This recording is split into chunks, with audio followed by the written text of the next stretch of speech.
Dikur ofronin miliona dollar për kokën e tij. Sot e presin me tapet të kuq në shtëpinë e bardhë. Kush është Ahmed El Shara?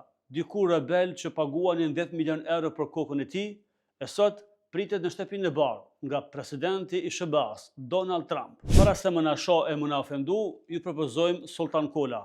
Pini edhe qetësoheni e ngoni lajmin. Nga rebel në president, historia e Ahmed El Shara, presidenti i parë sirian që shkon në shtëpinë e bardhë. Njeriu që dikur udhëheqte rebelët kundër regjimit të Bashar Esadit, është tani president tranzitor i Sirisë, një nga figurat më të përfolura në botë. Në vitet e luftës civile, ai u shpall terrorist nga shumë vendet perëndimore. SBA aso kohë e paguante 10 milion euro për kokën e tij. Pas rënies së regjimit të Bashar Esadit, në fund të vitit 2024, El Shara u ngrit si udhëheqës që arriti të unifikojë pjesët e ndara të Sirisë. Vetëm pak muaj më vonë, në një kthes që askush nuk e kishte imagjinuar, Donald Trump e ftoi në shtëpinë e bardhë, edhe atë në cilësinë e presidentit të Sirisë. Një takim historik që shënon ndryshim të madh në mes marrëdhënieve SBA-Siri, që nga viti 2011. Nga rebeli i shpallur armik në partner politik, nga malet e Idlibit në korridoret e Washingtonit. Historia e presidentit sirian Ahmed El Shara